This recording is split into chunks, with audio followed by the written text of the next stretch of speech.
Hello, people. This is Mac with Mac Commentary.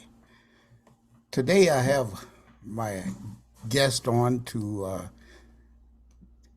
continue our series on retiring, preparing for retirement, finances. We want to put out a disclaimer that we are not advising anyone. We're not stock advisors or financial advisors of any sorts.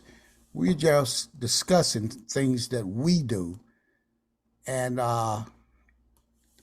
sharing them with you. And hopefully you can gather information from this to make your future much brighter and happier. Hello, Marcus. How are you today? Hey, how you doing? Great to be here again. Yeah, uh, we should have had this video up the first of the week, but I understand that you had to travel out of the country, which that's where you are now. So I'm glad that we were able to connect from where you are located. The last time we discussed about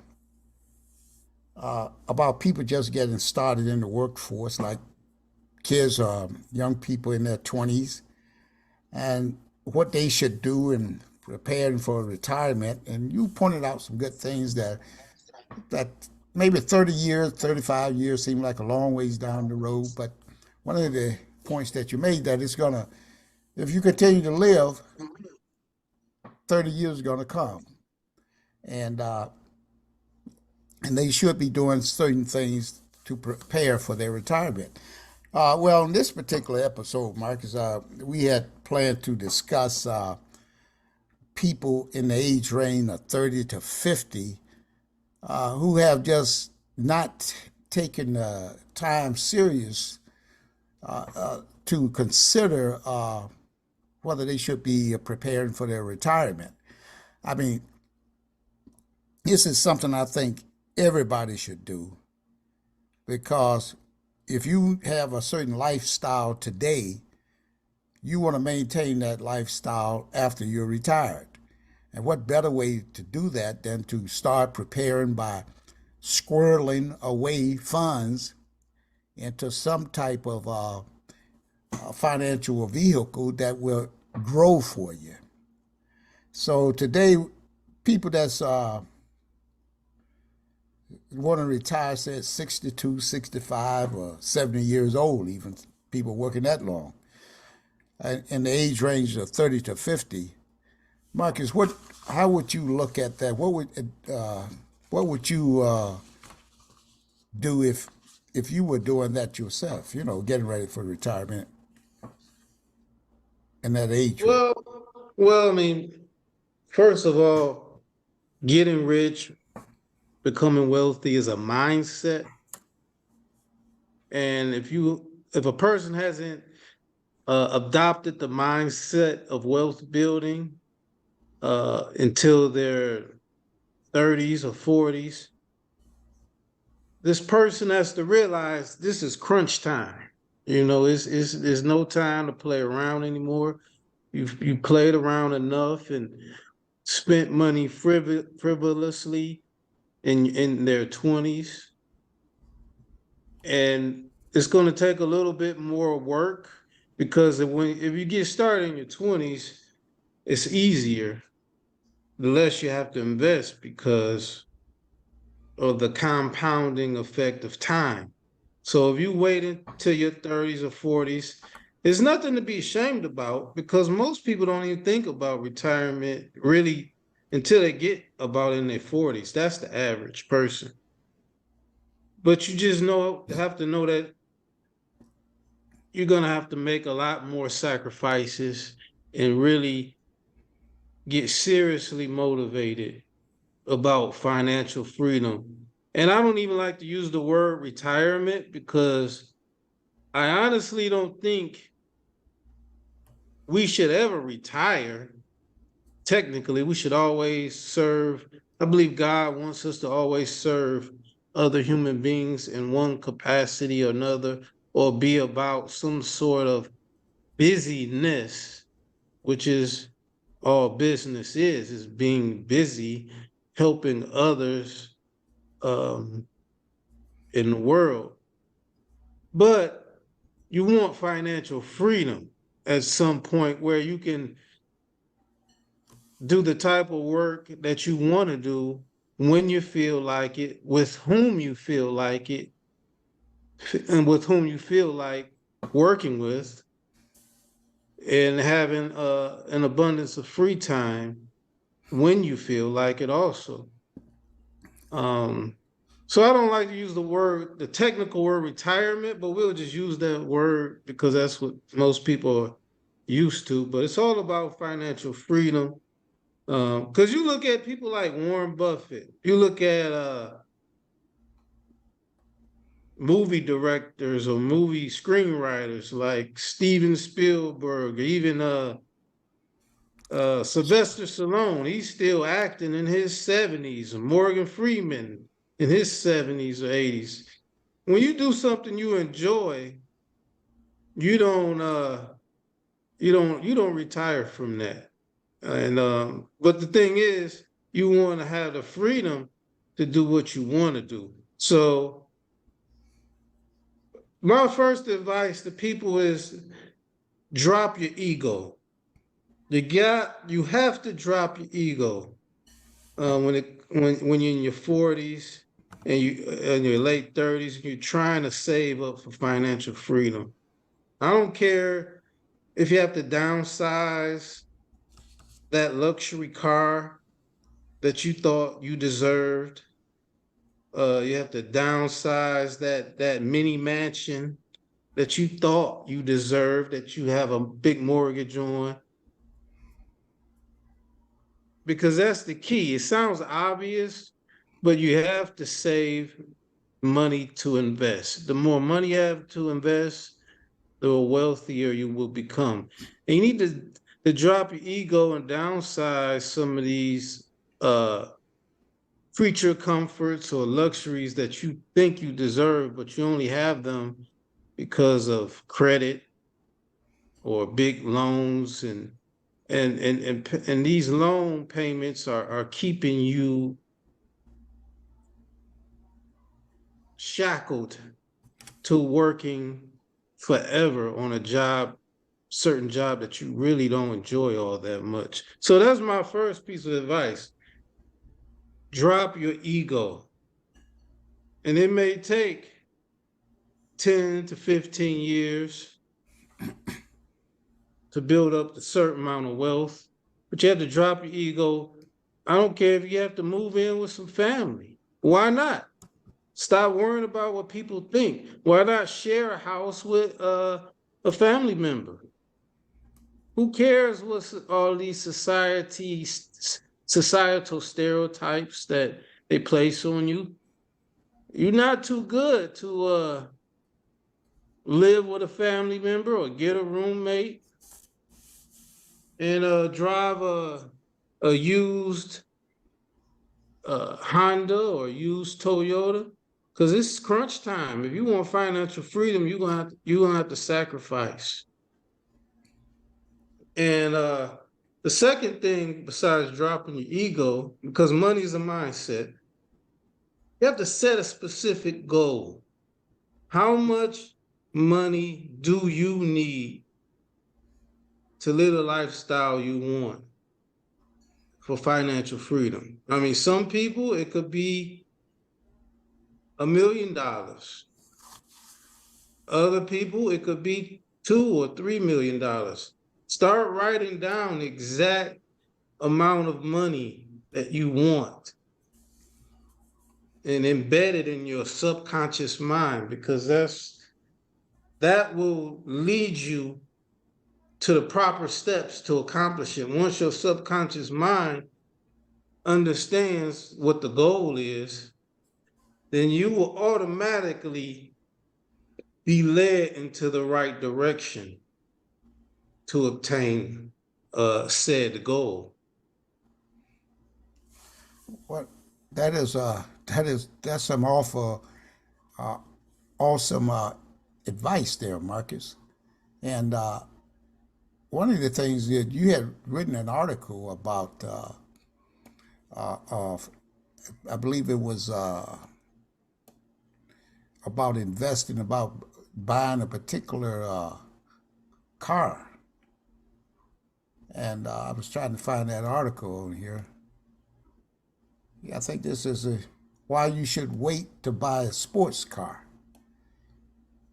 Can you go into specifics on it? Let's say a person is in their 30s, or say they even made it 30, or say they screwed around doing that 30. Say they turn 40, they say, "Hey, I'm finally I'm over the hill. I'm over the hump, so to speak. I'm over the with the over the hill game. Now I gotta think about what I'm gonna do when I get over 60." So, what should this person think about here using this analogy that you have here with the sports car? What should that 40-year-old person do? You know, or even a 35-year-old, a 30-year-old. What can they do, like foregoing getting that Corvette or that whatever other sports cars out there that's in a price range of the Corvette? What do you think they? How would you explain this here? Yeah, I use the sports car as a metaphor, and because I just wanted people to learn from the lessons, from the mistakes I made in my 20s. I went and I don't want to say mistake. I would just say a learning, something I learned from. Uh, when in my 20s, I had a couple luxury cars. I had a Corvette and a Jaguar, and I look at those expenses. It probably accumulated to around maybe 100 grand in cars that I spent. I spent about 100 grand on vehicles in my 20s. When I could have easily just spent maybe 12 grand on a new Toyota or Honda, and that would have lasted me 10 to 20 years. So if I would have took the difference, took that 90 grand and put it in certain tech investments, um, that 90 grand would have easily turned into $1 million within 10 to 15 years. And I'm doing okay for myself now, despite those mistakes in my 20s, but I could be doing even better, if not for those bad purchases, those bad investments. And I know people, and that's a part of that mindset. That's why I say money is a mindset. Why did I get that sports car? Well, I remember a college professor told me, he even advised us in college. He said, when you get your degree, start making money. Do not go buy a fancy car. Nobody cares anyway. Nobody's going to help you pay that note every month. Oh, somebody may look at you or compliment you at the stoplight, but you don't know these people and you'll never see them ever again in your life.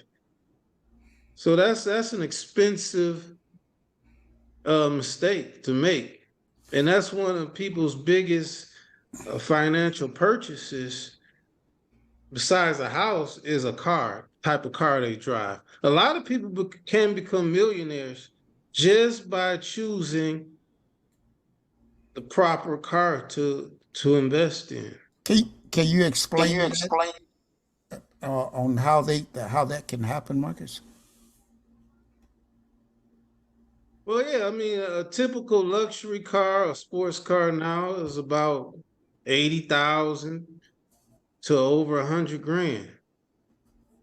If a person took 100 grand and invested it in certain, uh, did their research, and invested in certain technology funds or certain dividend paying stocks, That 100 grand would easily turn to 500,000 to $1 million in 10 to 15 years. So I mean, it's that simple. Well, let's say a It really person, is, and that's just choosing the right car to buy and not trying to impress people or look richer than you are. And then you can have your financial freedom within 10 to 15 years. well, let's say the people don't have that $100,000 or $80,000 or whatever to in cash to put up on a car to buy a car, or to invest that $100,000. And say and most people go out when they buy a car like that, they usually finance it. Now, can you kind of explain if they say you got a car for $80,000? I guess you'll know to be somewhere around 1,200 or something like, or 1,500 or whatever per month.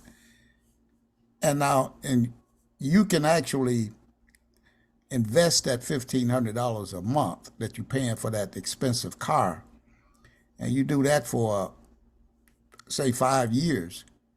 You should have a substantial amount of funds that you've invested into a fund that's compounding. Maybe you're buying stocks with it, or maybe you got it into a mutual fund or something, paying 4 or 5% a year. Now that should generate a significant amount of funds over that period of time. You could put it into something else. I mean, what else could you put that say you putting $1,500 a month into a fund? What type of fund would you put your money in, Marcus? I mean, for me personally, I like S&P 500 uh, funds or technology funds, just to keep things simple for people who don't like to research individual stocks. But yeah, even the average car note, as we're talking now, is about $700 a month. That's just for a basic car that's not even fancy. I mean, a lot of people out here paying $700 a month, and it's not even a fancy car.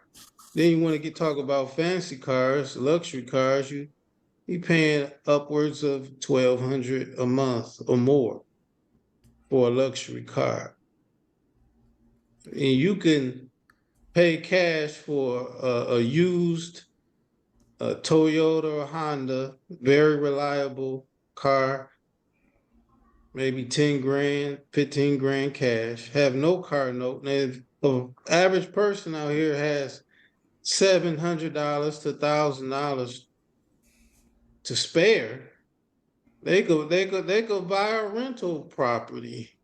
They could mortgage out a rental property if real estate is their thing. Or they could just invest 700 a month into a S&P 500 mutual fund, and that that'll grow exponentially over 5 to 10 years. Over the long term, the people say the stock market is risky, but over the long term, the stock market has always gone up and up over any 20-year period. I mean, you guaranteed them to have more money left over than putting it into a car. I mean, that's for sure. And there's nothing wrong with luxury cars. I'm not like a frugal miser, but you get it later when you can afford it. When it's like you buy a luxury car later, when it's like buying a bag of potato chips. It shouldn't even be a thought. That's how rich you should be when you buy a luxury car. You shouldn't have to get a loan, you know. But Exactly. yeah, financial freedom is everything. And somebody in their 40's or 30's, like I said, you have to drop your ego, sacrifice. People say, "Oh, I don't have money to invest." Yeah, you got some money to invest. You got like 100 pair of shoes in the closet. Uh, paying $800 a month on a car note. So yeah, you have money to spare. It's just you don't want to sacrifice. And Yeah. nothing great comes without sacrifice in the beginning. Well, that's the key right there is sacrifice because a lot of people like to eat out a lot and they go to expensive restaurants. And I mean, and I'm not so keen on restaurants eating out anyway because I'm not so sure how clean they are, you know? Oh, that's another good point. I'm glad you brought that up. Yeah. I did a video once on my channel, Mark Hill Wealth, about how it's crazy about how much money people blow just on the weekend. You can find a lot of money to invest just from the weekend partying, restaurants, and going to clubs and drinking alcohol. A person could probably save at least $800 a month just from foregoing on late night partying every weekend. Um, most people go spend maybe $100 on alcohol. That's at the low end. Then they spend another $100 on gas money, riding all around town on the weekend. Then you go out to eat, that's another $100. Maybe buy a new outfit, another $100. I mean, that's about $400 every weekend. And I'm being conservative on that. I'm looking at $1,000 a month just on weekend frivolous, unhealthy partying late night. And I'm not saying people can't go out and have fun, but what do you want? Do you want financial freedom or do you want to get drunk every weekend? You don't even remember what you did. So uh invite a friend, a true friend over and to the house and or whatever and have fun that way. You don't have to party every weekend or go to these restaurants and shop. That's $1,000 a month right there. If people just sacrifice that, people could become a millionaire just off of that, sacrificing all that weekend partying, plus the luxury cars. People could become millionaires in 10 years just off of that alone. Right. Well, It's easy. It's easy. I mean, it's simple. No, I won't say it's easy. It's simple, but it's not easy to sacrifice, but it's simple. The blueprint, and I'm not even talking about starting a business yet. I'm just talking about money from people's jobs. They could become millionaires in 10, 15 years just off of that.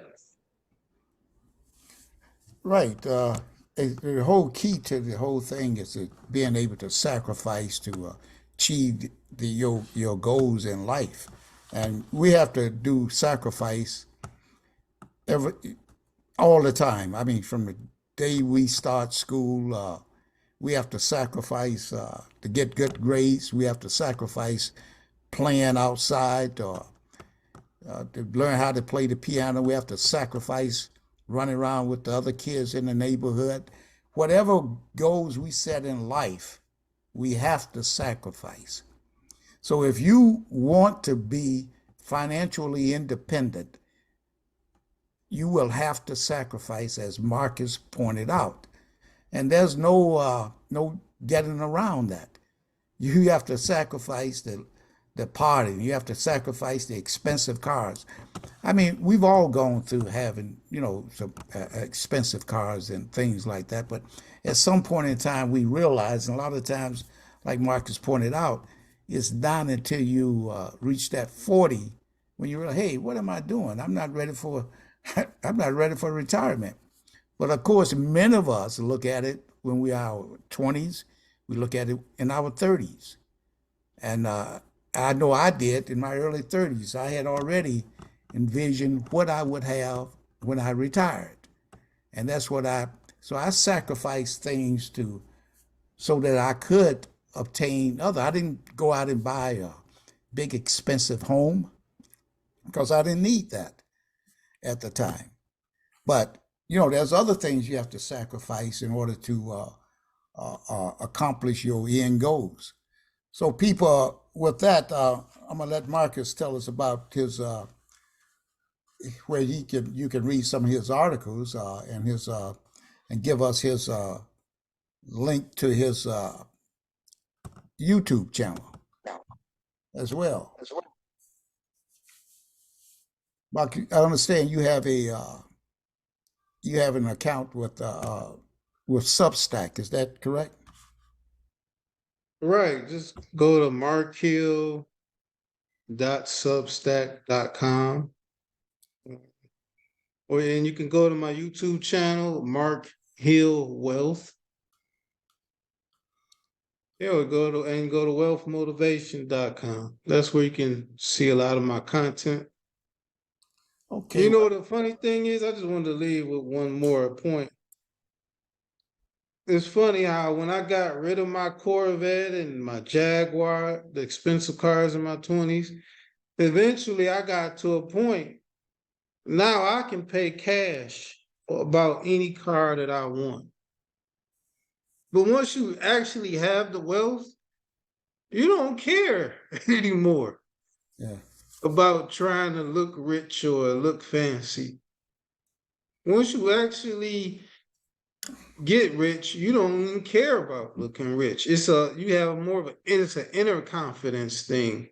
And you understand the value of money because you worked hard intellectually to invest and to be able to afford certain things. You're not so quick to give the money back. You have more enjoyment with holding the money, letting it grow. So now I'm at a point I can buy any car I want. I don't want to give the money back to the system. So that's an interesting thing too. A lot of the richest people out here, you won't even know that they're rich because they don't show it. The ones that are showing it with the fanciest things, the fanciest cars and clothes and homes, those are not the ones that are really that rich. If you read that old book, The Millionaire Next Door, talks about the average millionaire is very low key, and it's not a very flashy person. And even I've met a lot of people who own private jets, and you have to be a bona fide multi-millionaire to fly in a private jet. And these people are, you wouldn't even know that they're billionaires, the way they dress, the way they talk and walk. They're very unassuming and understated. Money, true wealth is within, is what you don't see. That's where the real money is. It's hidden. It's not in plain sight. But I just wanted to leave with that thought. Well, I think that's very good thought there because, for one thing, when you have the money, you can travel, and that's what people don't understand. When you got, like you're talking about, the financial freedom, if you got money, you can travel to other countries and see how other people live. And that's when you are learning. And that's when you are becoming a part of the world and the universe, when you know how other people in other countries live. And that is so enriching. I know that the countries I've traveled to, I've been pleasantly surprised by how much nicer these people are than a lot of people right here in these United States. It just come off the friendliness is just so outgoing there. And and I mean, and a lot of times you don't even, sure, there's crime and things like that in all places, But most of the times you're not even concerned about that because you're sort of blending in with everybody, in these foreign countries. But anyway, Marcus, I want to thank you again for a very great, inspirational uh, discussion here, a talk. I appreciate it, and I hope everybody else too. Check Marcus out on his wealthmotivation.com account, his Substack account, and also his YouTube account. And I'll put those links in the description of this video. And people also, I urgently ask you to subscribe, to like, and to share this video. I appreciate it, and have a great day.